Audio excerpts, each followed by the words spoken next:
May these gentle tales bring you peace as you rest.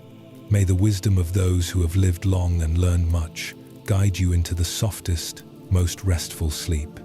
And may you wake tomorrow with the same gentle acceptance that comes to all who learn to grow old gracefully. Before we begin our journey together through these ancient stories, I invite you to find a comfortable position. Let your body settle into the surface beneath you, feeling its support, its steadiness. Take a slow breath in, and as you exhale, allow your shoulders to drop, your jaw to soften, your eyes to close if they haven't already. There is nowhere you need to be, nothing you need to do. And if you find peace in these words, if they help you rest more deeply, a simple like tells me you are here, listening, receiving. And when you subscribe, you join a quiet community of souls seeking the same gentle wisdom, the same restful sleep. Perhaps share this with someone you care about who also struggles to rest, who also needs to hear that growing old is not something to fear, but something to embrace. These small acts of kindness ripple outward in ways we cannot see. But for now, only this moment, only this breath, only these stories that will carry you gently into sleep. In a monastery, far away in the mountains where mist clings to ancient pines, there lived a very old monk. His name was Master Shen, and he had seen 93 winters come and go. His back was curved now, bent like the branch of a willow that has weathered many storms. His hands, once strong and quick, moved slowly, deliberately, as if each gesture had become a meditation in itself. The younger monks, when they first arrived at the temple, would sometimes look at Master Shen with worry in their eyes, as if age were something to fear, something to avoid speaking about. But Master Shen would only smile, that soft, knowing smile that comes to those who have made peace with time. He would shuffle to his favorite spot in the garden, a wooden bench beneath a cherry tree that was even older than he was. And there, as the seasons turned, as spring blossomed into summer and summer faded into autumn and autumn gave way to winter's quiet, he would sit and simply be. Not doing, not striving, not wishing he were younger or stronger or different in any way. Just being. Present and peaceful. Like a stone in a stream that has been worn smooth by countless years of water flowing past. One autumn morning, when the air was crisp and the leaves had begun their transformation from green to gold, a young monk approached Master Shen. The young man's name was Lin, and he had only been at the monastery for 3 seasons. He sat down beside the old master, and for a long while, they said nothing, both watching as a single leaf detached itself from a branch above and spiraled slowly, gracefully down to the earth. "Master Shen," Lin finally said, his voice barely above a whisper, "may I ask you something?" The old monk turned his head, slowly, his eyes crinkling at the corners. "Of course, young one. What troubles your heart?" Lin hesitated, then spoke. "I'm afraid, Master. I'm afraid of growing old. I see how your body has changed, how you move more slowly now, how you need to rest more often. And I worry. I worry that when I am old, I will have regrets, that I won't have done enough, seen enough, become enough." Master Shen nodded slowly, as if he had heard this question many times before, as if perhaps he had even asked it himself once, long ago. He gestured to the cherry tree above them. "Tell me, Lin, when you look at this tree, what do you see?" Lin looked up at the ancient tree, its trunk thick and gnarled, its branches reaching out in all directions, some bare now, some still clinging to their autumn leaves. "I see. An old tree, Master." "And do you think," Master Shen asked gently, "that this tree wishes it were young again? Do you think it mourns the springs of its youth, when its blossoms were more plentiful, when its branches were more flexible and reached higher toward the sky?" Lin considered this, then slowly shook his head. "No, Master, I suppose not. The tree," Master Shen continued, his voice soft and rhythmic, "does not resist the changing seasons. When autumn comes, it does not cling desperately to its leaves, crying out, 'Please, stay green. I am not ready to let you go.' No. The tree understands something that many humans spend their whole lives learning. It understands that letting go is not loss, it is transformation. It is the natural way of all things. He paused, and in that pause, Lin could hear the sound of the wind moving through the branches, the distant call of a bird, the gentle rustling of leaves preparing for their journey to the ground. When I was your age, Master Shen said, I could climb this mountain in an hour. Now, it takes me an entire day, and sometimes I must rest halfway up and return to my task the next morning. When I was your age, I could sit in meditation for 6 hours without moving. Now, my knees ache after 1 hour, and I must stand and stretch. When I was your age, my eyes were sharp, and I could read by candlelight late into the night. Now, the letters blur if the light is not bright, and I tire early. Lin listened, feeling sadness rise in his chest for all that the old master had lost. But Master Shen was smiling. And yet, he continued, I am happier now than I have ever been. Do you know why? Lin shook his head. Because I have learned, Master Shen said, that I am not my body. My body is like this tree, like the leaves that fall, like the seasons that change. It is temporary, impermanent, always in flux. But the awareness that watches the body change, the consciousness that observes the leaves fall, the peace that remains underneath all the transformations, that does not age, that does not diminish, that only grows deeper, more vast, more clear. If you are listening to these words now, if you are here, with us in this moment, I invite you to continue this journey.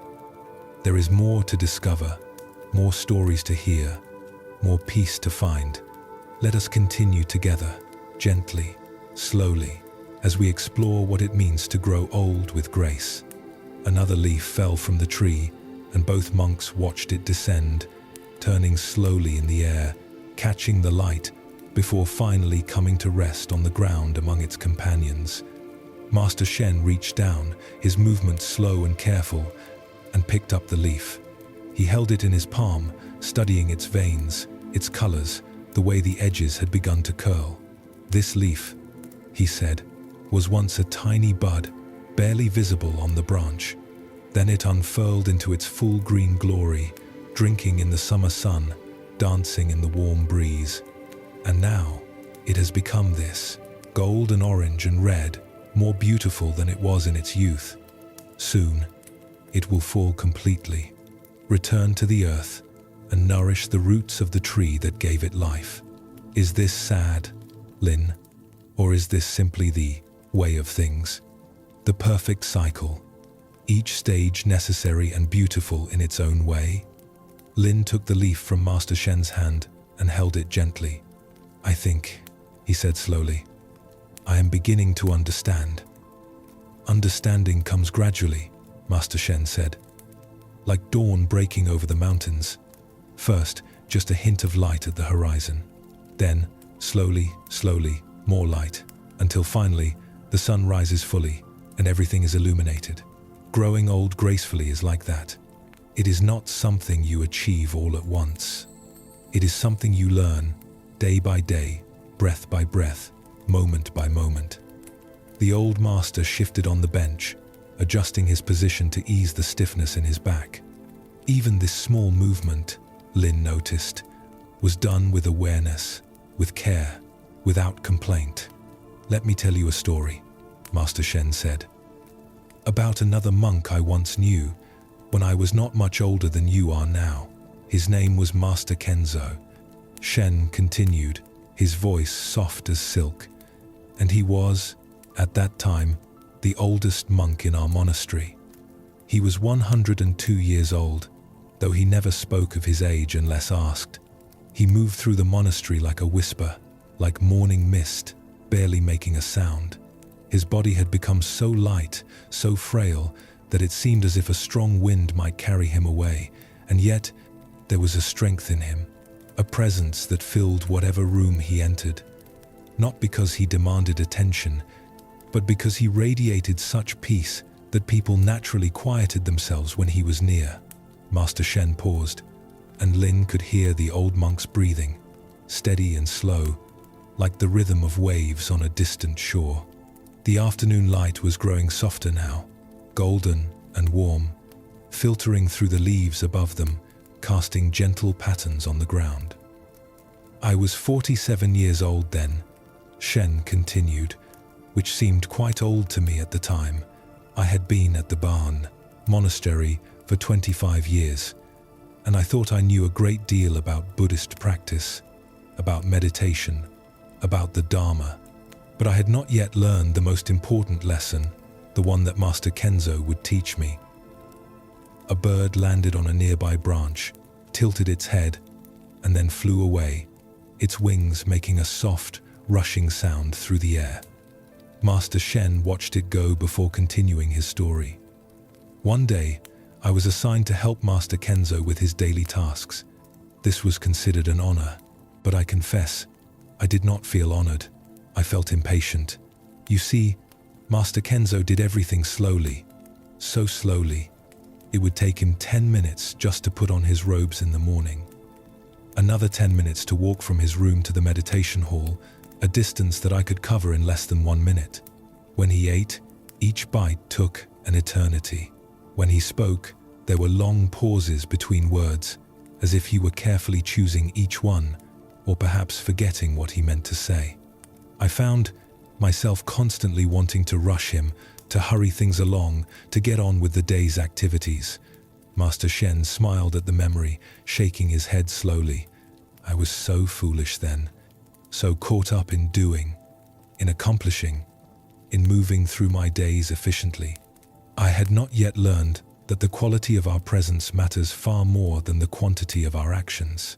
Lin leaned forward slightly, drawn into the story, yet still relaxed, still breathing deeply, still present in this moment beneath the cherry tree.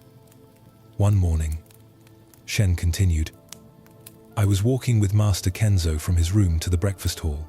We had left early, knowing how long the journey would take for him. It was a beautiful morning, early spring, and the path was lined with cherry trees in full bloom, but I barely noticed them. I was walking beside Master Kenzo, matching my pace to his, but in my mind, I was already ahead, thinking about the meditation session afterward, the work in the garden I needed to complete, the sutra I wanted to study that evening. Master Kenzo stopped walking. He stood perfectly still in the middle of the path, his hand resting on his walking stick, his eyes closed. I stopped beside him, wondering if something was wrong, if he was ill, if he needed to rest. I started to ask him, but he raised one hand slightly, a gentle gesture that meant, wait, be quiet, be present. So I stood there with him. 1 minute passed, then 2, then 5. I could hear my own impatience rising, feel the tension in my shoulders, the tightness in my jaw. What were we doing? Why had we stopped? We would be late for breakfast. And still, Master Kenzo stood there, utterly still, barely even seeming to breathe. The wind picked up slightly, and more leaves detached themselves from the branches above, drifting down like golden snow, landing softly on the ground, on the bench, on Master Shen's shoulders. He did not brush them away, he simply continued his story. After what felt like an unstained eternity, Shen said, though it was probably only 10 minutes. Master Kenzo opened his eyes. He looked at me, and his eyes were filled with such joy, such radiant happiness, that I was startled. Did you hear it? He asked me. I shook my head, confused. Hear what, Master? He smiled. Everything, he said simply. He gestured to the cherry trees around us, the wind in the blossoms, the birds singing in the tree to our left, the stream running over rocks in the distance, the sound of your own heartbeat, if you listened deeply enough, the silence beneath all sounds. I stopped to listen, and I heard everything. Did you? I had to admit that I had not. I had been too busy thinking, planning, worrying about being late. Master Kenzo nodded, as if he had expected this answer. This, he said, is what I have learned in my old age. When the body slows down, the senses can open up. When I can no longer rush through my days, I can finally be present for them. When I can no longer do many things, I can fully do one thing. This is the gift of aging, though most people see it only as a curse. Master Shen let his words settle into the silence, and Lin felt something shift in his chest, some tightness releasing, some fear dissolving. Master Kenzo taught me, Shen continued, that there are two ways to experience growing old. The first way is with resistance. We fight against every change, mourn every loss, rage against the slowing down, the weakening, the diminishing. We compare ourselves to our younger selves and find ourselves lacking. We look at young people and feel envious, bitter, left behind. This path leads to suffering, deep suffering, because we are fighting against something that cannot be stopped. We are trying to swim against a current that is stronger than we are. The second way, Shen said, his voice growing even softer now, even more gentle, is with acceptance. Not a passive, defeated acceptance, but an active, conscious, choosing to embrace what is, to say yes to this moment, yes to this body, yes to these limitations, yes to this stage of life.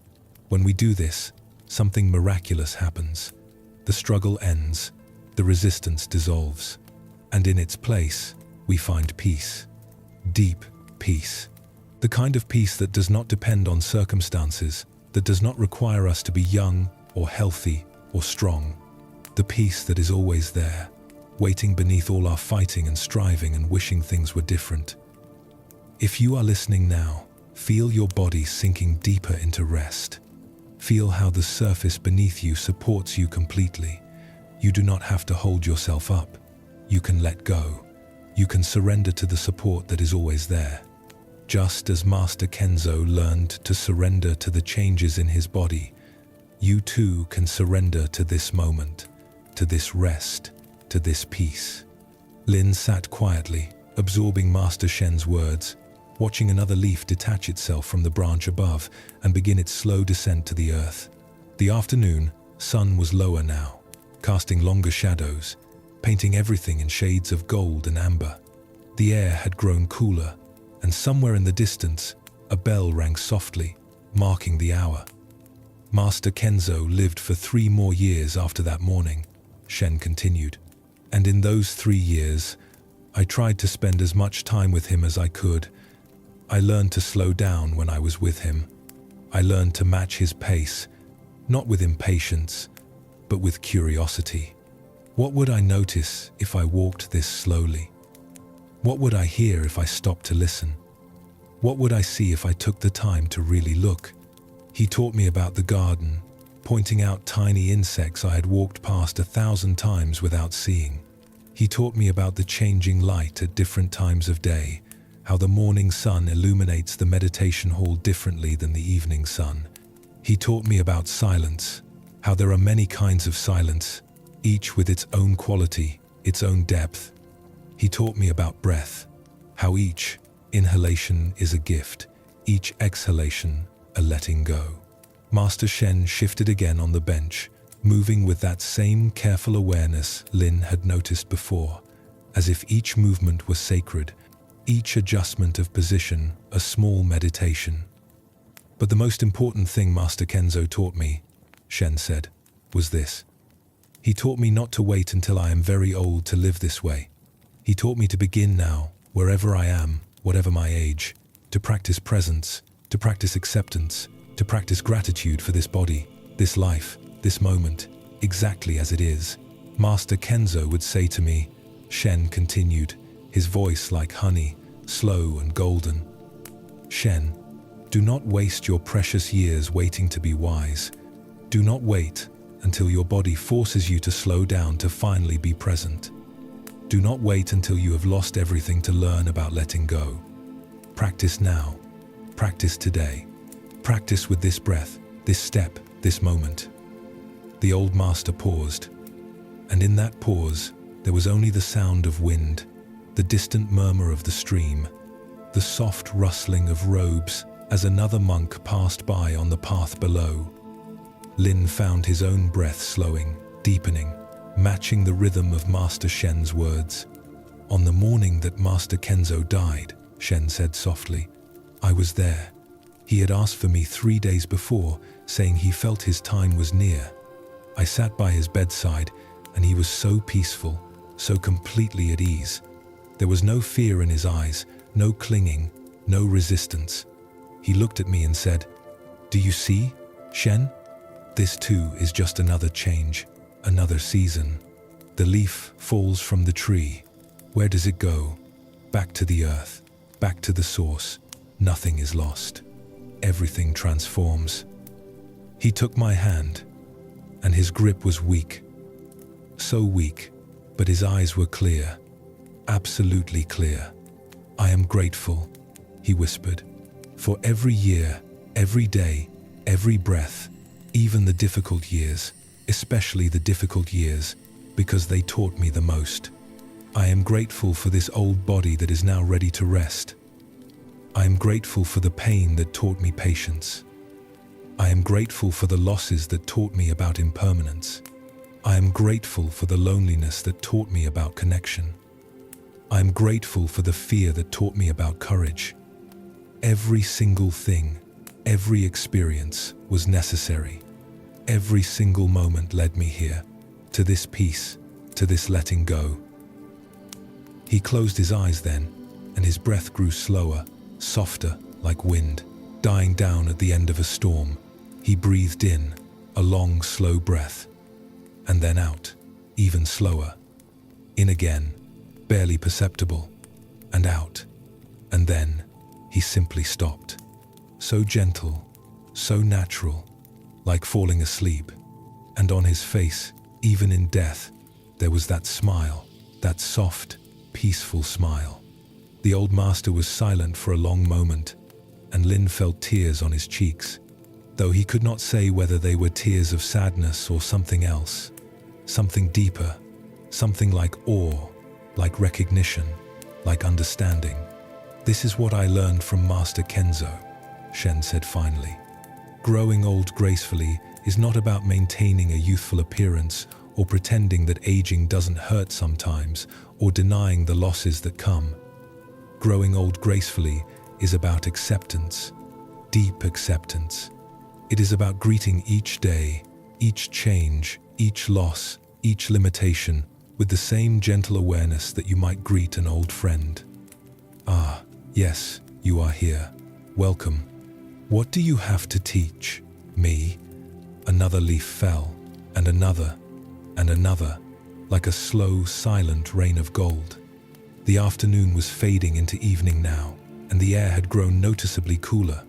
Master Shen pulled his outer robe more tightly around his shoulders, and Lin noticed, with a sudden surge of tenderness, how thin the old master had become, how fragile, how temporary this body was that housed such wisdom, such peace.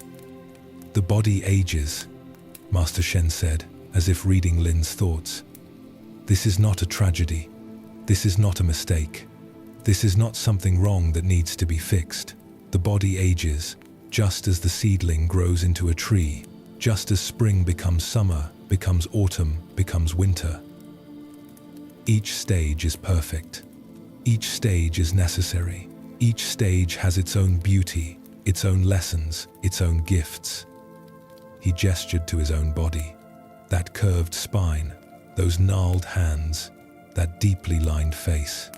"These wrinkles," he said, "are maps of all the smiles I have smiled, all the sorrows I have weathered, all the years I have lived. This white hair is earned. These age spots on my hands are medals of honor, for surviving, for continuing, for being here. This stiffness in my joints reminds me to move with awareness, with care, with gratitude for the movements I can still make. Even the pain that sometimes comes, it is a teacher. It teaches me about impermanence, about patience, about the preciousness of the moments when there is no pain. If you are still listening, if you are still here with us, Let your body relax even more deeply now. Let your breath be soft, effortless, natural. There is no hurry. There is nowhere to go. Let yourself drift, float, rest in these words, in this story, in this gentle wisdom that has been passed down through countless generations of monks who learned, slowly, carefully, how to grow old with grace. Master Shen looked up at the sky, where the first stars were beginning to appear, tiny points of light in the deepening blue. "You know what I love about being Tilaun? Old," he said, and there was such warmth in his voice, such genuine joy. "I love that I no longer feel I need to prove anything. When I was young, I was always trying to be better, faster, stronger, wiser, always reaching, striving, achieving. And there was nothing wrong with that. That was the season I was in. But now, I have nothing left to prove. I am simply here, simply being, and that is enough. It is more than enough. It is everything." He stood slowly, carefully, using his walking stick for support, and Lin stood with him, ready to offer his arm if needed. But Master Shen waved him away gently. "I can still walk on my own," he said with a soft chuckle. "Though I appreciate your kindness. Come, let us walk back to the meditation hall. Slowly, very slowly. And as we walk, let us practice what Master Kenzo taught me. Let us notice everything. The way the evening air feels on our skin, the sound of our feet on the path, the scent of pine and earth and autumn. Let us be fully present for this walk, this moment, this beautiful, fleeting, precious now." And so they walked together, the very old monk and the young one, through the gathering dusk, past the cherry tree that had witnessed so many seasons, so many changes, so many conversations just like this one. They walked slowly, so slowly that a snail kept pace with them for a while on the path. They walked with awareness, with presence, with gratitude. And as they walked, Master Shen told Lin another story. This one, about a different monk, in a different time, who also learned about the beauty of growing old. "Her name was Sister May," Master Shen began, his voice barely louder than the whisper of their footsteps on the earthen path. "And she lived in a convent on the other side of this very mountain, many years ago, when I was still a young monk, perhaps even younger than you are now." They walked on, and Lin noticed how the path seemed different at this pace, how he could see details he had never noticed before. The way the moss grew on the north side of the stones, the patterns made by fallen needles beneath the pine trees, the way the fading light caught in a spider's web, turning it into a net of silver threads. "Sister May was 78 years old when I first met her," Shen continued. "Our abbot had sent me to deliver some supplies to the convent, tea and rice and candles, things they needed for the winter that was coming. When I arrived, the nuns were all in the garden, preparing the soil for winter, covering the plants that needed protection, harvesting the last of the vegetables. And there, among all the younger nuns, was Sister May." Master Shen paused to catch his breath, and Lin waited patiently, learning this practice of patience, this art of allowing time to unfold at its own pace. A bat flew overhead, a silent shadow against the darkening sky. "She was the oldest person I had ever seen," Shen said. Her back was bent almost double from years of working in the garden, and she used 2 walking sticks to move, one in each hand. Her face was so wrinkled, so lined, that it looked like the bark of the ancient oak tree that grew at the center of the convent. And she was laughing so hard that the other nuns were laughing with her, though I did not know at first what was funny. They reached a small stone bridge that crossed over a narrow stream, and Master Shen paused there, resting his hand on the bridge's railing, looking down at the water flowing beneath, dark and mysterious in the evening light. "I approached them," Shen continued, "and the abbess of the convent greeted me, accepted the supplies, offered me tea and a place to rest before my journey back. But I could not stop watching Sister May. She was digging in the earth with a small hand trowel, and every few moments she would stop and laugh, as if she had just heard the funniest joke in the world. Finally, I asked the abbess, "Why does Sister May laugh so much?" And the abbess smiled and said, "Why don't you ask her yourself?" So I approached the old nun, bowed respectfully, and asked her, "Excuse me, sister, but may I know what brings you such joy?" Master Shen demonstrated, bending slightly in a bow, though Lin could see the effort it took, the way his body protested this movement. The old master straightened slowly and continued his story. Sister May looked up at me with eyes that sparkled like stars, and she said, "Young monk, I am laughing because I just realized something wonderful." I asked her what that was, and she said, "I realized that I am going to die soon. Perhaps this winter, perhaps next spring, perhaps even tomorrow. And this makes me so happy." I must have looked shocked, Shen said, because she laughed even harder at my expression. "Don't you see?" she said. "All my life, I have been so busy worrying about the future, planning for tomorrow, next week, next year, always thinking, I will be happy when this happens. I will be peaceful when that is accomplished. But now that I am old and death is near, I finally understand. There is no future. There is only now, only this moment, only this breath, only this handful of soil in my hands, only this evening light on my face, only this. And it is so beautiful, so precious, so perfect, that I cannot stop laughing with joy." The stream beneath them murmured softly, endlessly, flowing over smooth stones, moving always forward, always changing, yet always the same.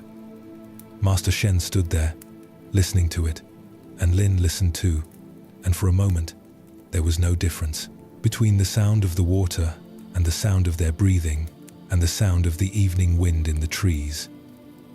"Sister May told me," Shen said, "that when she was young, she was always afraid of making mistakes, afraid of what others thought of her, afraid of not being good enough, wise enough, devoted enough, afraid of pain, of loss, of change, of death. But as she grew older, as her body became weaker and slower and more limited, something strange happened. The fear began to fall away, like leaves falling from a tree in autumn, one by one, until finally there was no fear left, only gratitude, only presence, only this deep, abiding joy." Master Shen began walking again, even more slowly now, his steps careful on the uneven path, and Lin walked beside him, close enough to catch him if he stumbled, but far enough away to allow him his independence, his dignity. "She said to me," Shen continued, "Young monk, do not wait until you are old and dying to live this way. Do not wait until you have lost everything to discover what truly matters. Practice now. Practice today. Look at this sunset." And she pointed to the sky, which was painted then in shades of orange and pink and purple. "Look at this sunset as if it is your last. Because someday it will be. Smell this earth." And she held up her hands, covered in rich, dark soil. "Smell this earth as if you will never smell it again, because someday you won't. Feel this cool breeze on your face, hear this bird singing, taste this simple tea, touch this rough bark. Experience everything, fully, completely, as if each moment is both the first and the last moment of your life. Because in truth, it is. Each moment dies and is reborn. Each moment is a complete lifetime, entire and whole. If you are listening now, take a moment to feel the surface beneath you, supporting you completely. Feel the air moving gently across your skin. Hear the sounds around you, whatever they are, near or far. You are here. You are alive. You are breathing. This moment, this one precious moment, is all there is, and it is enough. It is more than enough. They walked on, and the meditation hall came into view ahead of them, its windows glowing with soft candlelight, welcoming them home. But Master Shen was not finished with his story. "I stayed at the convent for 3 days," he said, helping with the winter preparations.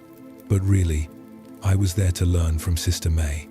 Every moment I could, I would sit with her in the garden or in the meditation hall or in the kitchen where she peeled vegetables with those gnarled, arthritic hands that could barely grip the knife, yet moved with such care, such attention, such love." On the second evening of my stay, Master Shen continued, his voice growing softer as they approached the meditation hall. "Sister May invited me to sit with her as the sun set. We sat on a bench, much like the one you and I sat on earlier today, beneath a persimmon tree heavy with fruit. The sky was clear, and we watched as the sun sank lower, lower, painting everything in shades of amber and rose. They reached the entrance to the meditation hall, but Master Shen did not go in immediately. Instead, he turned to face Lin, his weathered face illuminated by the soft glow from the windows, and continued his story. "Sister May was quiet for a long time," Shen said, "and I was learning from her to be comfortable with silence, to not feel I needed to fill every moment with words. We simply sat together, breathing, watching, being present. Then, without looking at me, she said, 'Young monk, do you know what the best part of being old is?' I told her I did not know, and she said, 'The best part is that I have finally stopped comparing myself to others. When I was young, I was always looking at the other nuns, wondering if they meditated better than me, if they were more devoted, more disciplined, more enlightened. I was always measuring myself against them and finding myself lacking. But now I am too old to care about such things. I am simply myself, no better, no worse than anyone else. Just me, just this, just here. And what a relief that is. What freedom." Master Shen smiled at the memory, and Lin could see in that smile the same freedom Sister May must have felt, the same release from the burden of comparison, of competition, of trying to be someone other than who you are. "She reached out," Shen continued, "and took my hand in hers. Her hand was so small, so light, like holding a bird. And she said, 'When you are old, young monk, and your body has become weak and slow and limited, remember this. You are not your body. Your body is like clothing you wear for a while. It gets worn, it gets torn, it fades and stretches, and eventually falls apart. But the you that wears this clothing, the awareness, the presence, the consciousness, that never ages, that never diminishes, that only becomes clearer, more spacious, more free.'" The evening bell began to ring, calling the monks to evening meditation, its deep tone resonating through the air, through their bodies, through the mountains themselves. Master Shen and Lin stood quietly, listening to each peal of the bell, feeling it reverberate in their chests, in their bones. When the bell had finished ringing, when the last echo had faded into silence, Master Shen spoke again. "Sister May told me something else that evening, something I have never forgotten. She said, 'The young monks and nuns here, they are kind to me, but I can see in their eyes sometimes that they pity me. They see my bent back, my slow movements, my wrinkled skin, and they think, how sad, how difficult to be so old. But they do not understand. They cannot understand, not yet. They cannot know that I would not trade places with them for anything in the world.'" Master Shen began to remove his outdoor shoes, preparing to enter the meditation hall, and Lin knelt to help him, untying the laces that the old master's stiff fingers found difficult to manage.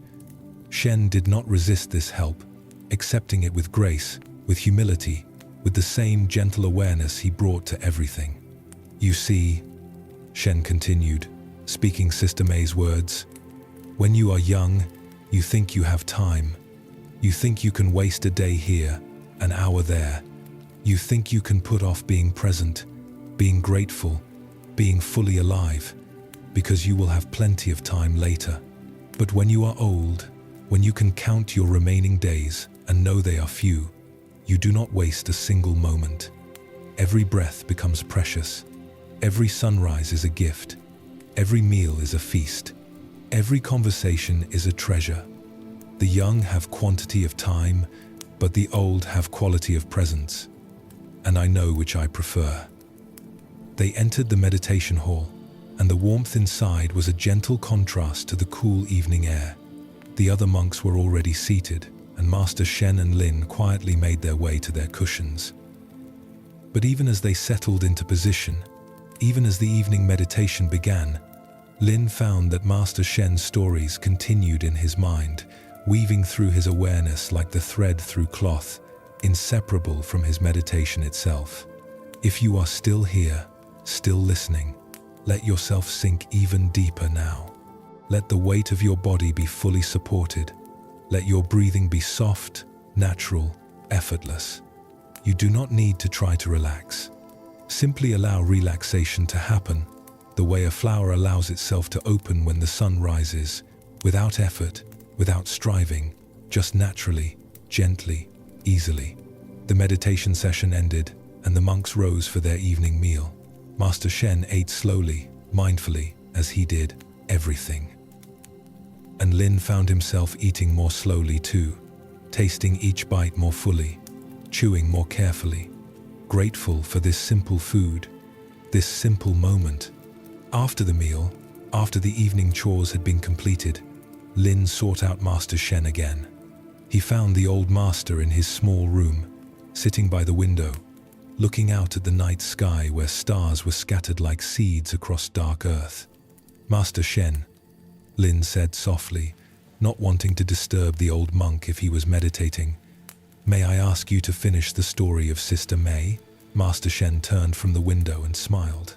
"Ah, yes. Come, sit." He gestured to a cushion near him, and Lin sat, and the old master turned back to the window, to the stars, to the infinite darkness between them.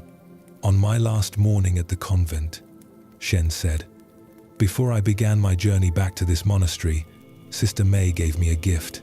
It was nothing material, nothing I could hold in my hands. It was a practice, a way of being, something she called befriending your aging body." The room was quiet, except for their breathing, the occasional creak of the old wooden building settling, the distant hoot of an owl hunting in the forest. "She told me," Shen continued, "that most people, as they age, begin to hate their bodies.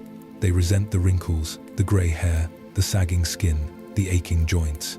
They look in the mirror and think, 'This is not me. Where did I go? Who is this old person?' But this," Sister May said, "is a form of violence against oneself. It is a form of suffering we create through our resistance to what is. Instead," Master Shen said, his voice like water flowing over smooth stones, "Sister May taught me to speak to my body as I would speak to an old friend who has traveled a long, difficult road with me. She said, 'When you wake in the morning and feel the stiffness in your joints, instead of cursing it, say to your body, "Thank you for carrying me all these years.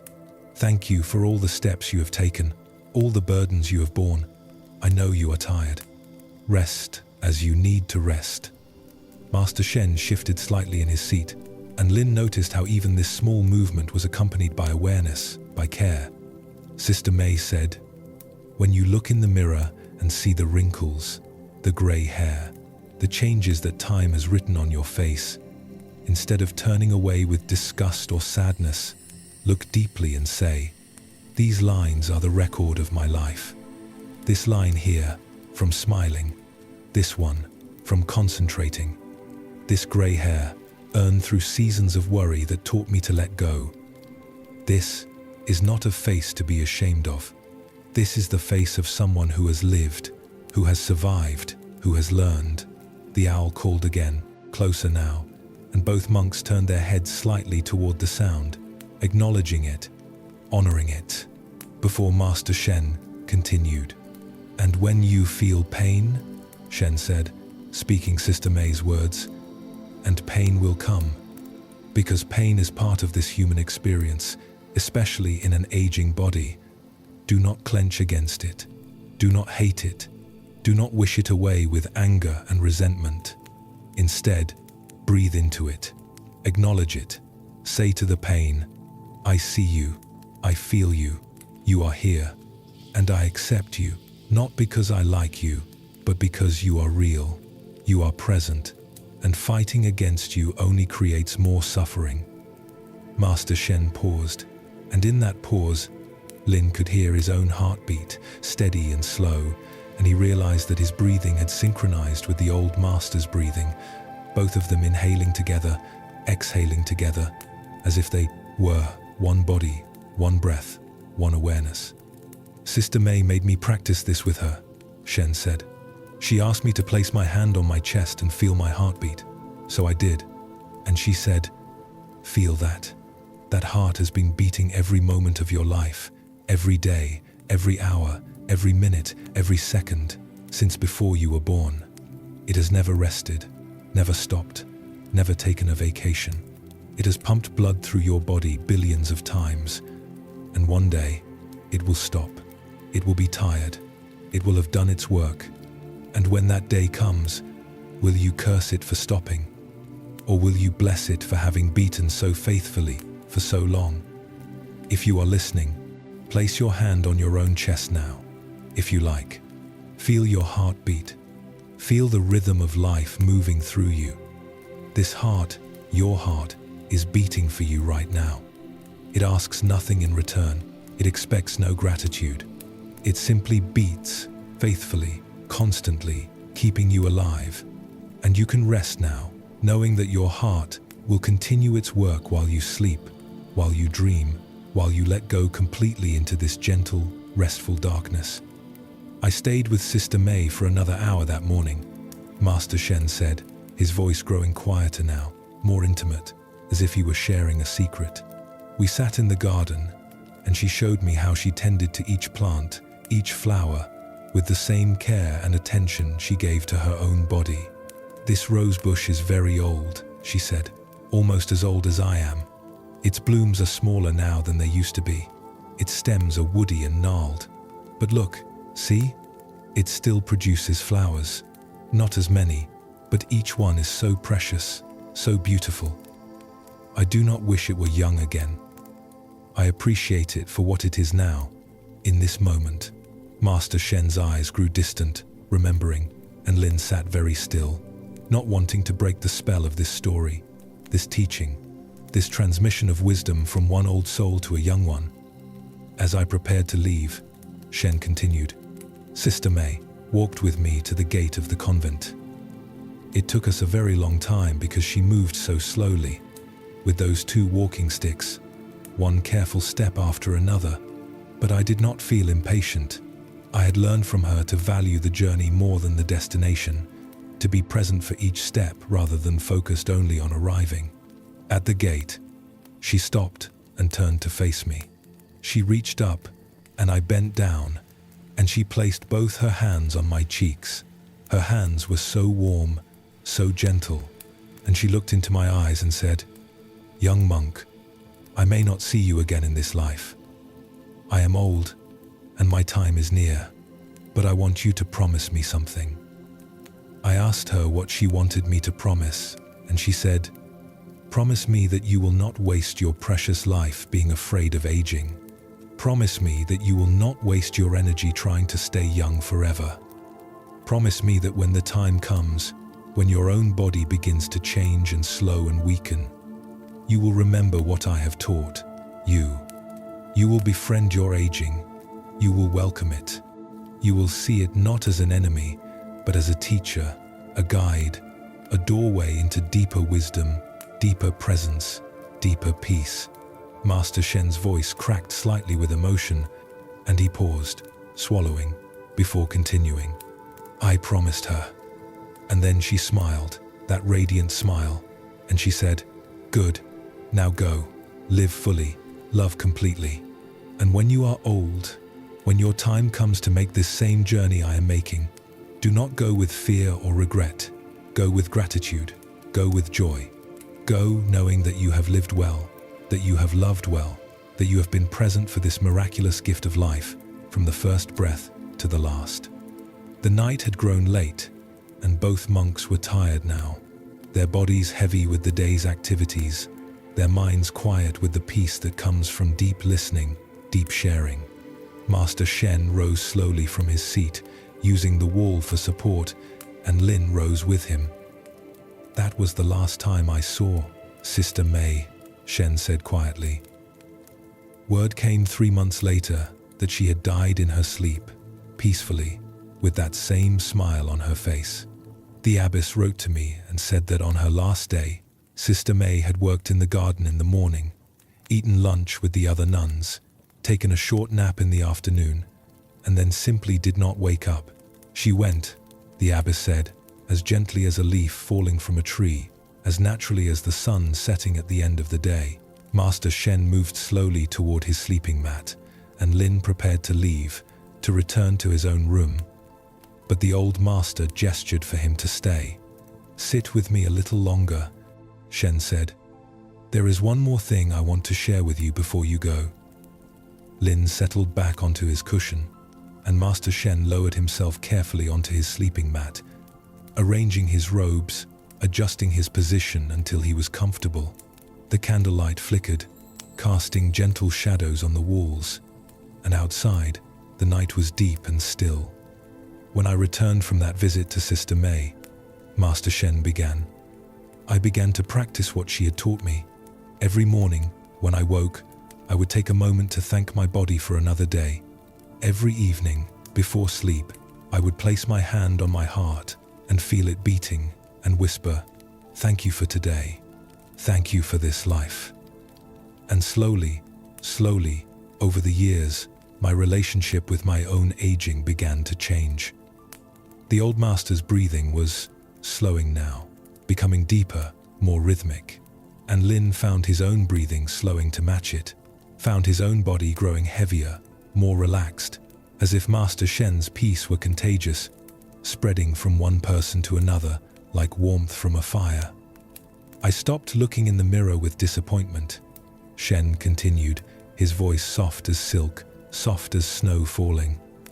"I stopped comparing my body to what it used to be. I stopped mourning my lost youth. Instead, I began to see each change as a message from life itself, teaching me about impermanence, about letting go, about accepting what is. When my back began to curve," he said, "I thought of Sister May, bent over her garden, still tending her plants with love. When my hair turned white, I remembered her words about earning each gray hair. When my knees began to ache after long meditations, I practiced breathing into the discomfort, befriending it, accepting it as part of this journey." Master Shen shifted slightly, and Lin could hear the gentle creaking of the old monk's joints, sounds that would once have seemed like signs of decline, but now seemed like the natural music of a life well lived. "And something miraculous happened," Shen whispered. "As I stopped fighting against my aging, as I stopped resisting the changes in my body, I found that I became happier, much happier. Not because my circumstances changed, but because my relationship to my circumstances changed. I was no longer at war with myself. I was no longer my own enemy. I had become my own friend, my own companion on this journey from youth to old age to death. If you are still awake, still listening, notice how your body feels now. Notice how it has grown heavier, softer, more at ease. You do not need to do anything. You do not need to try to sleep.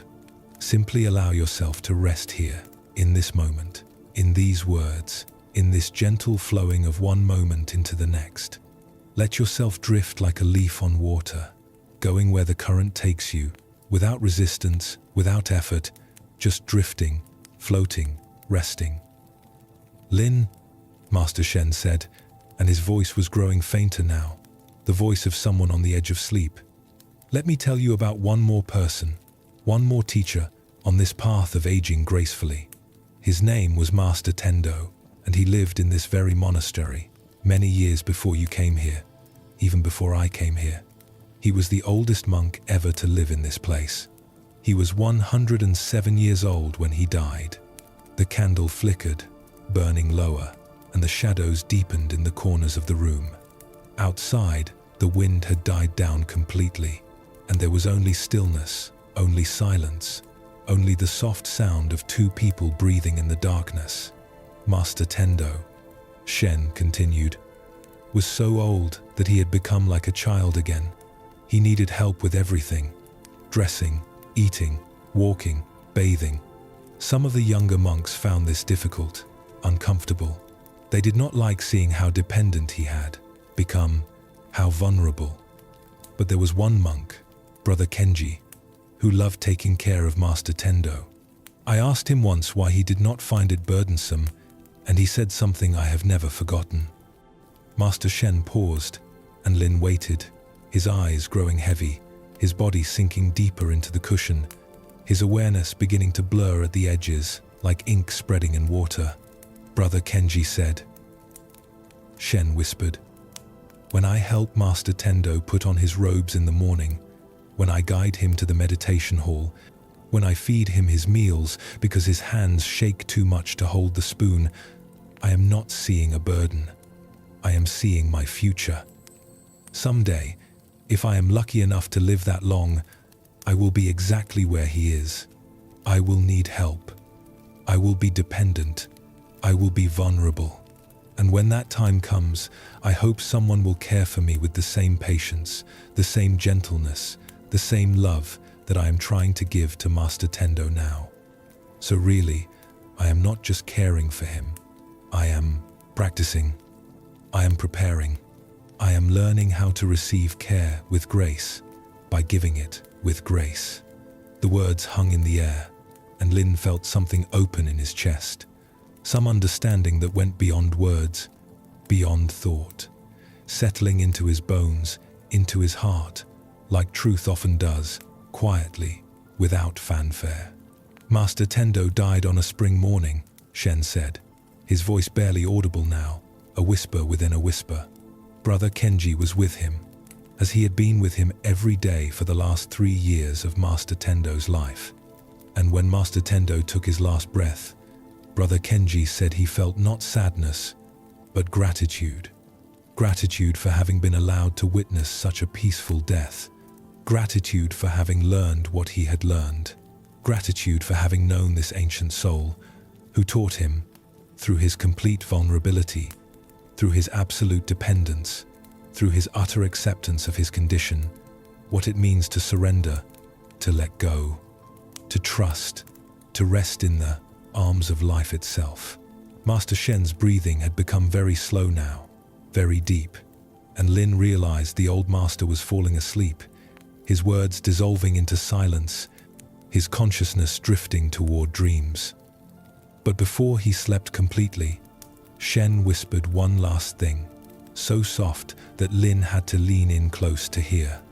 "Growing old gracefully," the master breathed, "is not about being strong enough to do everything yourself. It is not about maintaining your independence at all costs. It is not about refusing help or denying your limitations. Growing old gracefully is about letting yourself be cared for, letting yourself be vulnerable, letting yourself become, once again, as you were at the beginning, dependent, open, trusting, like a child in the arms of the great Mother of Life." And with that, Master Shen's eyes closed, and his breathing deepened into the rhythm of sleep, steady and peaceful as a calm ocean. Lin sat there for a long moment, watching the old master sleep, seeing in his peaceful face the embodiment of everything he had been teaching. The grace, the acceptance, the profound peace that comes from making friends with impermanence, with change, with the inevitable flowing of all things toward their natural end. Quietly, so as not to disturb Master Shen's rest, Lin rose from his cushion, bowed deeply to the sleeping master, and made his way back to his own room. But he did not feel tired. Not yet. His mind was full of the day's teachings, full of stories about Sister May and Master Kenzo and Master Tendo and Brother Kenji, full of new understanding, new perspectives, new ways of seeing what it means to age, to change, to let go.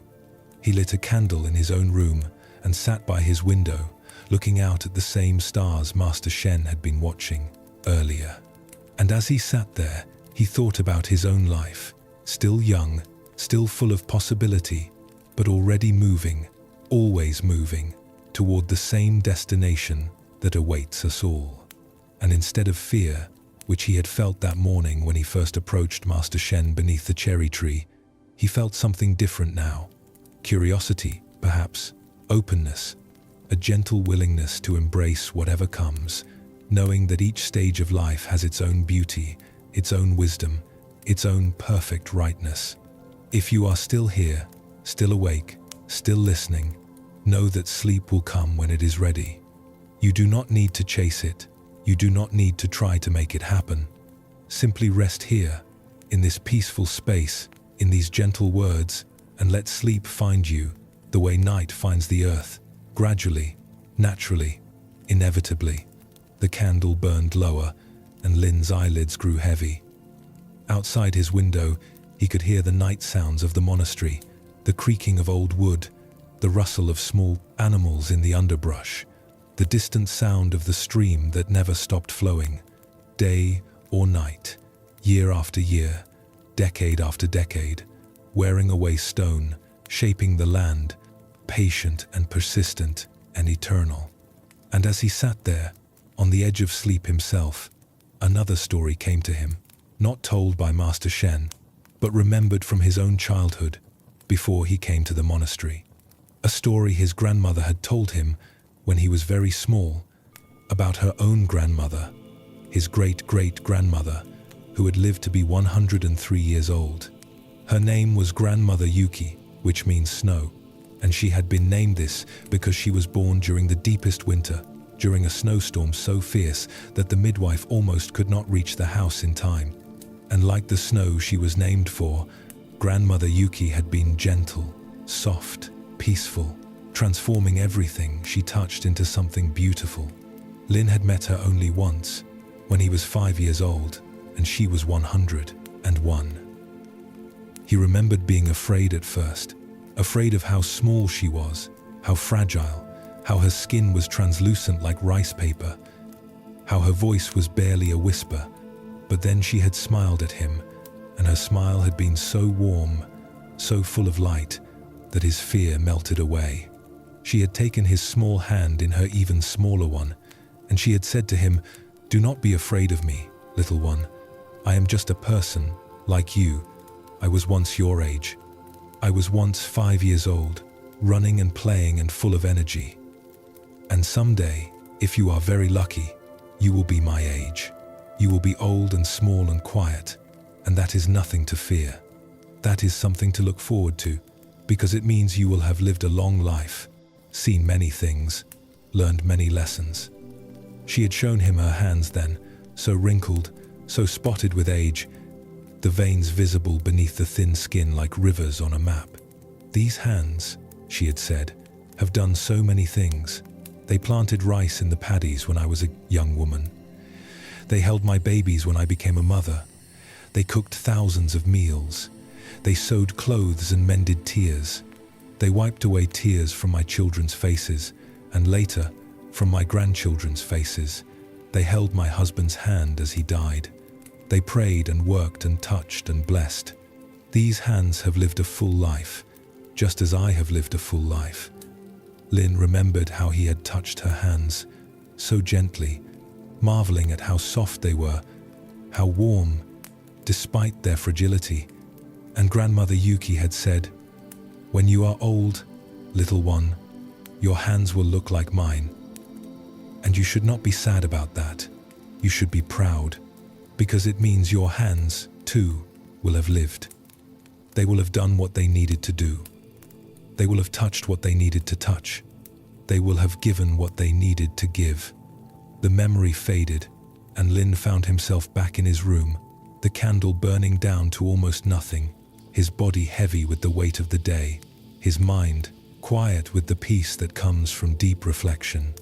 He blew out the candle and lay down on his sleeping mat, pulling his blanket over himself, feeling the familiar comfort of his small room, his simple life, his practice.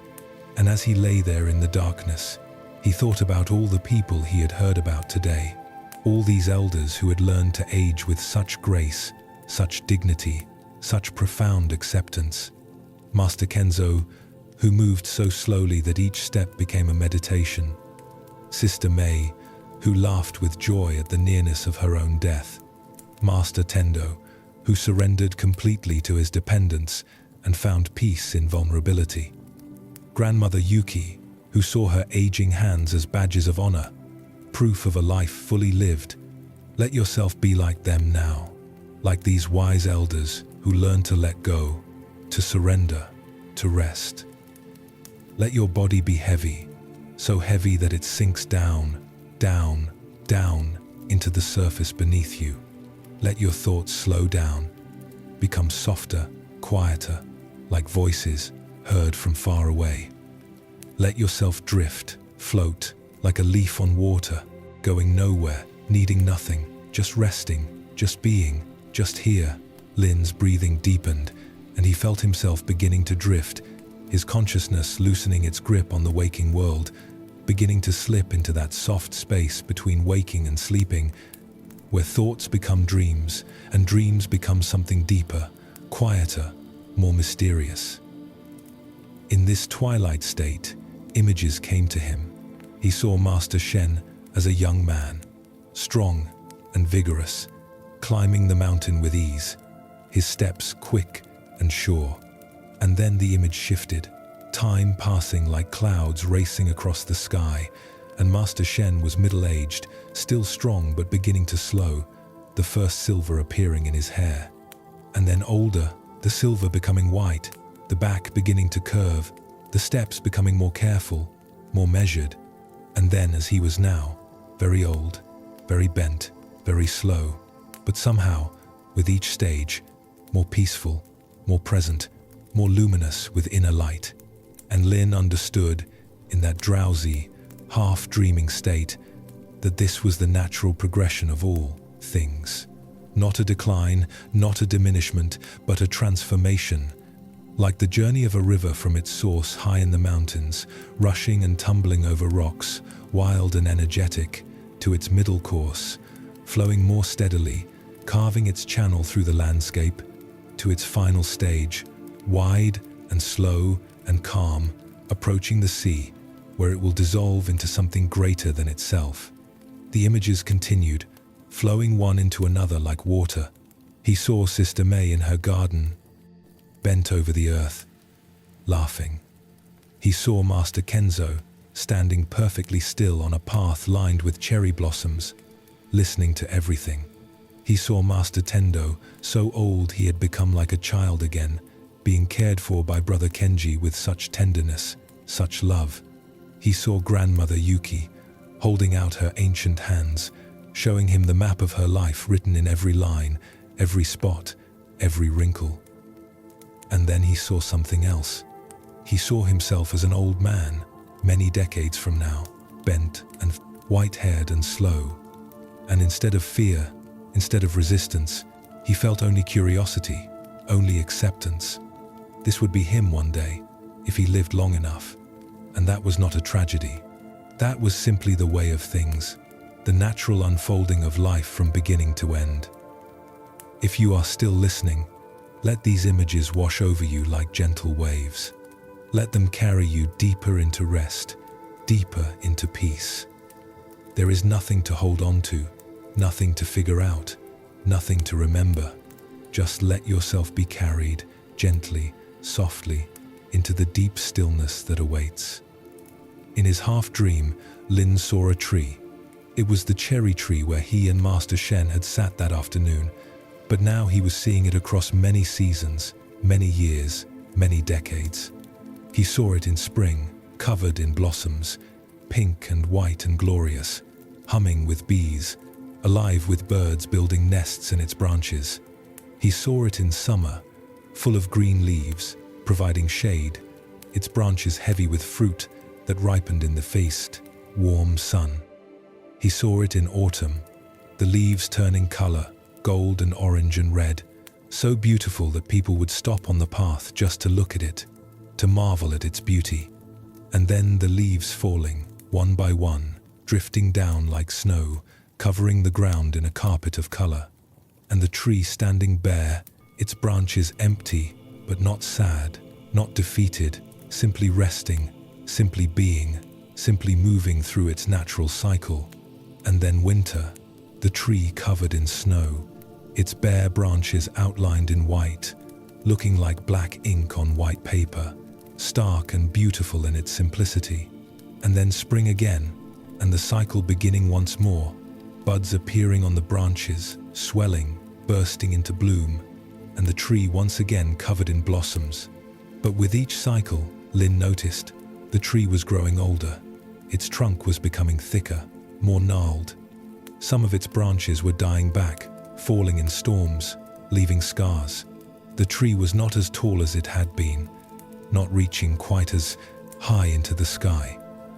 And yet, it was still beautiful, still alive, still blooming each spring, still offering shade each summer, still turning brilliant colors each autumn, still resting each winter.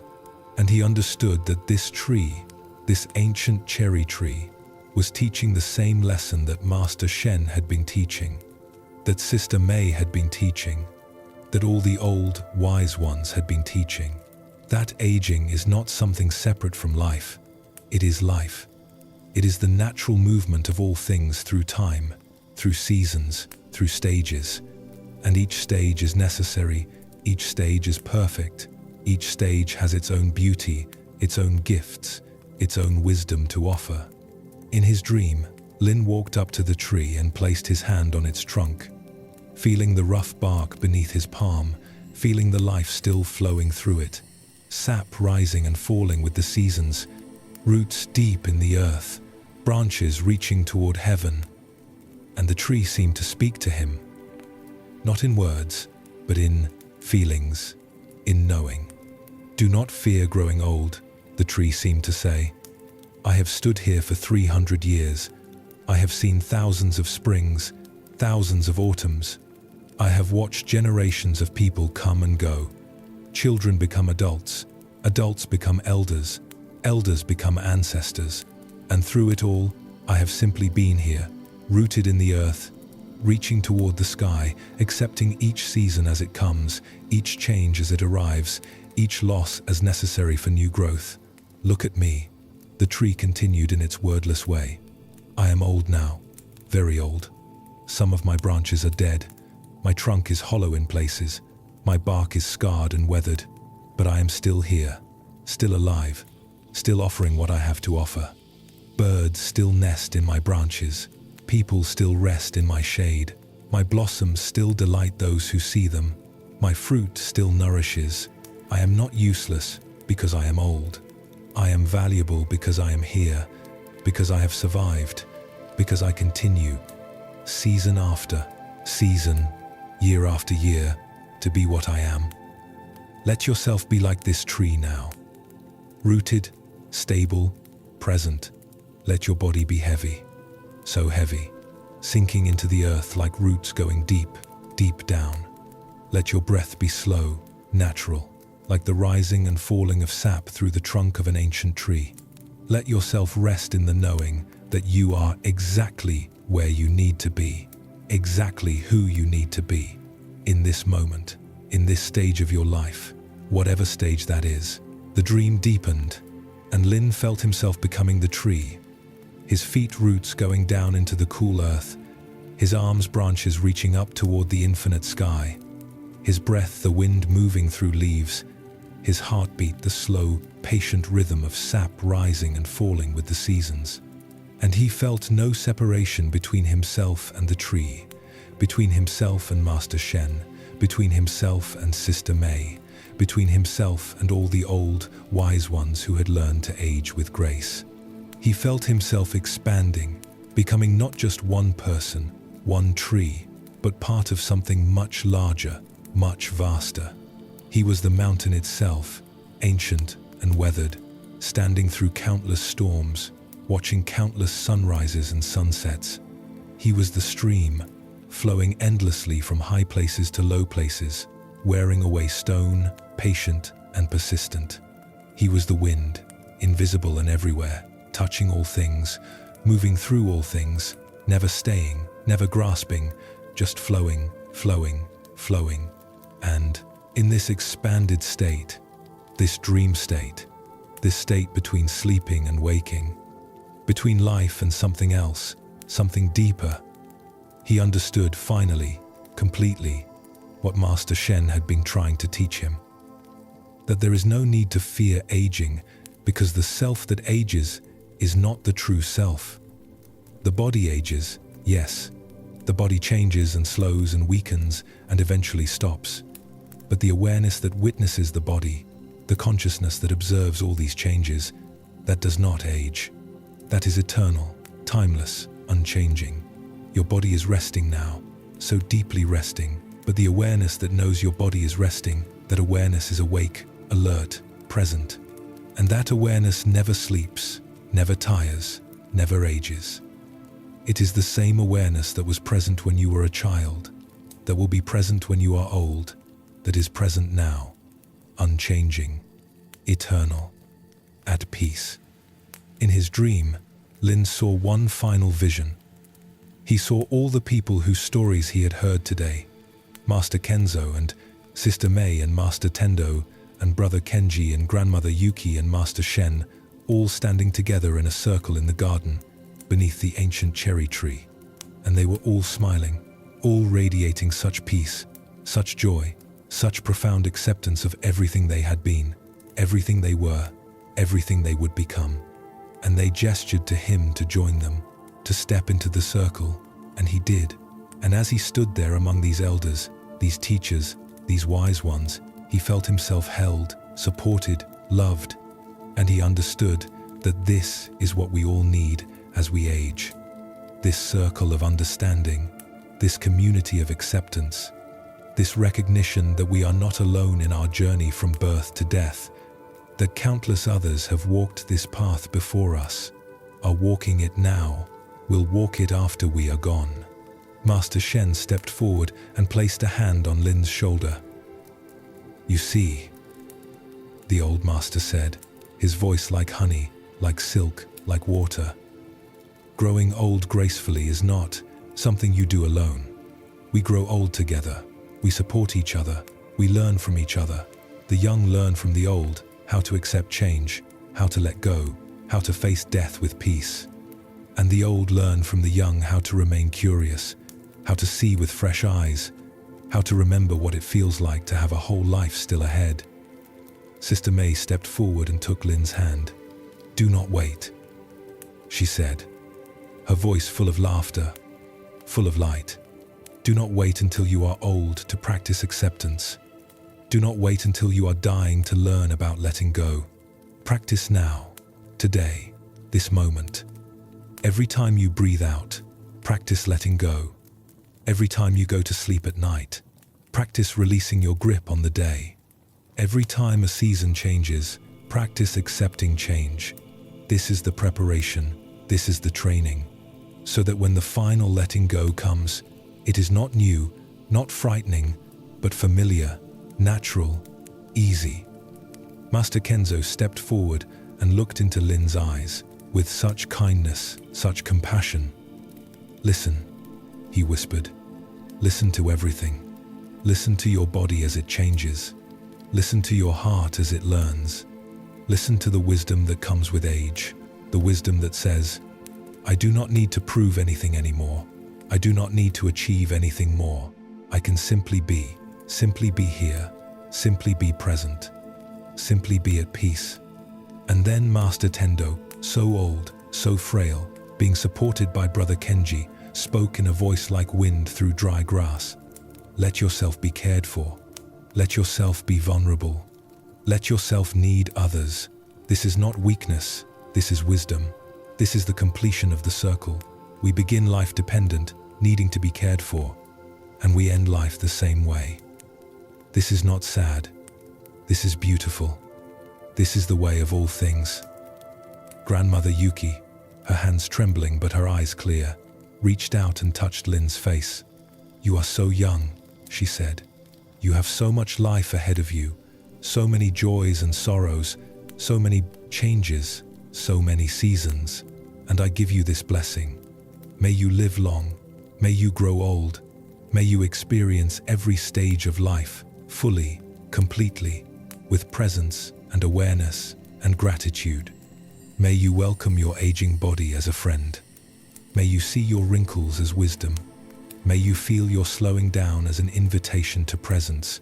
And may you, when your time comes to let go of this life, do so with a smile, with peace, with the knowing that you have lived well.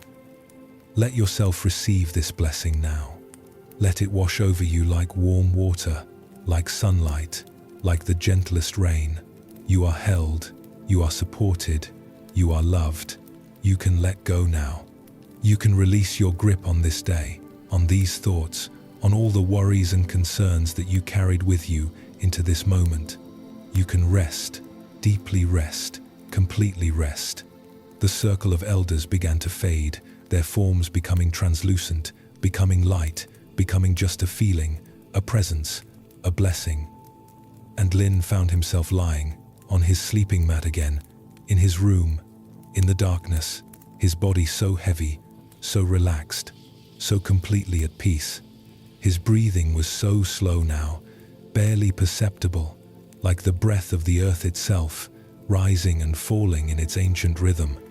And as he finally slipped completely into sleep, his last conscious thought was this: I am not afraid. I am not afraid of growing old, of changing, of letting go, of dying. Because I have learned today that all of this, all of it, is just part of the journey, part of the great adventure, part of the beautiful unfolding of life, from beginning to end and back to beginning again. May you too release all fear now. May you let go of all resistance. May you surrender completely to this moment, to this rest, to this deep, peaceful sleep.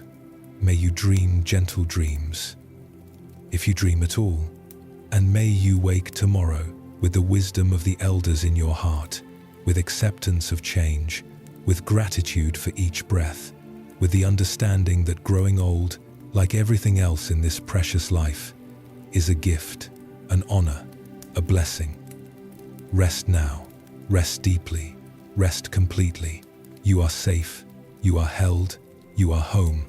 And may all beings, young and old, healthy and ill, strong and frail, find this same peace, this same acceptance, this same gentle grace as they journey through the seasons of their lives. May these teachings bring you freedom. May these stories bring you rest. May this wisdom bring you peace. And so, we end as we began, with a blessing. May you grow old gracefully, with awareness, with acceptance, with joy. May each wrinkle be a badge of honor. May each slowing step be a meditation. May each letting go be a practice in surrender. And may you live long, live well, and when your time comes, may you let go with the same gentle ease as a leaf falling from a tree in autumn, returning to the earth, completing the circle, at peace. Sleep now, dear one. Sleep deeply, sleep peacefully, sleep well. The stories are complete. The teachings have been given. The day is done, and all that remains is this: breath, darkness, peace, and the infinite loving awareness that holds all things, all beings, all moments, forever. Rest, rest, rest.